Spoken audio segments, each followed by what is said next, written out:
Kamala Harris has practically vanished from the world stage since the Afghanistan debacle began, despite bragging about being the last person in the room when the decision was made to withdraw. And talk about being tone deaf. The VP is still heading to Vietnam, of all places, this weekend, as if the Saigon comparisons weren't enough for the administration. All this while her approval rating continues to stay underwater, but that doesn't seem to bother her one bit. Shannon, she was standing on the stage wearing a mask kind of next to President Biden. I'm sure that helped hide the look of disgust on her face, I assume, at what she was hearing. Well, I mean, you point out the optics of her going to Vietnam could not be worse. And what we're told officially from the administration is there will be no travel plan changes for the vice president, but they have to know that that could not possibly be worse for them. The image is there. But my thing is that in this country, there is so much beauty of freedom for women that she could rise to almost practically the highest place in the country. And yet her voice, we have not heard much from her about what is now going to be the reality for women in Afghanistan and girls being turned away from their jobs, being told to stay home. We're told the Council of Islamic Scholars is going to decide whether they can go to school or not. I just think we've got to wake up to the reality of what's happening there. And listen, women are mistreated in many places around the country, but Afghanistan, it is showing in just incredibly disgusting pictures day by day. I'd love to hear her voice as the highest ranking female, arguably, in the U.S., to talk about what's going to happen to them and how we can possibly right the wrongs that are playing out right now. Great. Oh, but the State Department put out this statement a few days ago. Paper, you know, words help and hurt. I guess this is how I can defend myself here in New York City since I'm not allowed to carry a gun. Paper cuts are so effective. Trip, this is great. I'd hide too. Yeah, I mean, look, she's going to Saigon, that fell. She's going to Kabul, that fell. You know, just for giggles, she should do a layover in Benghazi. Ouch. Anyway, so this is on again. Once again, I'm going to bash the media. I know that's rare, but this is on the media and the Dems, who didn't require much from her since she had ticked all the right intersectional boxes. Nobody liked her in the party, right? She didn't she was the first one out, I think. Didn't matter that she was untested and unpopular. She's a woman of color, and that trumped, in this case, competence, personality, effectiveness. So now what? But I think about the Democratic Party, man. What are they thinking? They thought they had a starting quarterback, and a backup quarterback. They have neither. They got lemons. And still, she's closer to the presidency than ever because, you know, Joe doesn't look that great. And she's keeping her distance from the whole Afghan thing because she wasn't part of it. It's like a poop stick. Anybody who touches it gets poop on them. Ew. Yep. Yeah. Jesse, she's going to have to take... I'm sorry. I'm still from that analogy. What is a poop stick, by the way? I was going to use the phrase gomp stick, but no one would know I don't know what a poop stick is. It's a gomp stick. It's what they used in the Middle Ages instead of toilet paper. Okay.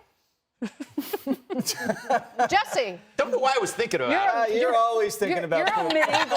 You're a medieval scholar. I'm medieval. I'm no scholar.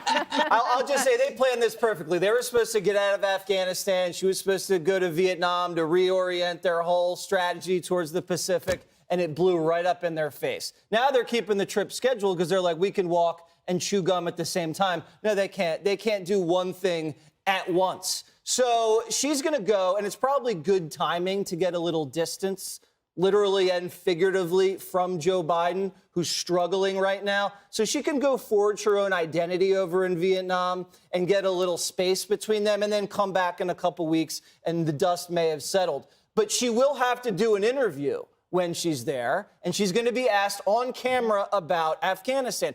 And that is the test. And the White House communication shop is going to be watching. How is she going to handle it? Is she going to have another huge gaffe like she did with Lester?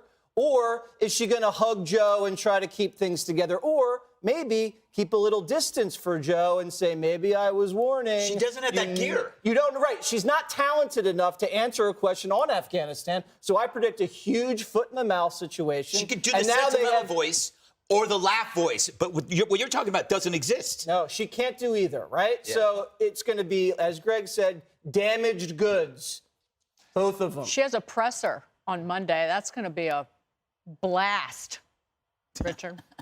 Wow. Look, listen, criticism against Joe Biden, warranted, absolutely. He deserves to take it on the chin for how he exited Afghanistan. I'm not going to walk away from that. People being mad at Kamala Harris, the vice president, who didn't make the decision, is unfair. Whoa. She said she was the last person in Yes, the room but with him. you couldn't be the last person in the room, but the person whose name, the buck stops with the president of the United States. And it'd be the same as saying Donald Trump made a mistake or Donald Trump tweeted and we're blaming Mike Pence for that tweet. And I think that's also, it's unwarranted, unfair. Now, should she go on? Did Mike Pence sign off on the tweet, though? Because she said she was in the room, the last person with him, and that she was part of this policy. Fair, but once again, if you're going to heap criticism on anybody, you heap criticism on the person who is the president of the United States, the person who's actually the commander-in-chief. For us to be doing a segment about Kamala Harris and blaming her for what happened in Afghanistan, that exit, I think is a little bit unfair. No one's blaming her. It just has the stench of failure wafting over to her hair. And she's number 2, and Biden was the placeholder. Remember the placeholder, Richard? I guess. She's plotting, and she's planning. No cigar. If you want to blame Joe Biden for this, absolutely. They need to keep her apart. I did, and so did you. They need to keep her away from him so she doesn't get stained. Right. And so that she can inherit. I'll end on this. Office. How many times did the media chatterboxes or any Democrat say, where's Pence? Yes. Where's Pence in all this? When Trump would say or do something. Did they have a calendar for Melania? Do you remember that? And while we're talking about women from California, the one woman of California who deserves praise is Barbara Lee, who voted against this war from the beginning. Well, You're right, she did. The woman who is the vice president is briefed regularly on the unfolding situation in Afghanistan. So maybe she can stand in front of the American people and not lie. Hey, Sean Hannity here. Hey, click here to subscribe to Fox News YouTube page and catch our hottest interviews and most compelling analysis. You will not get it anywhere else.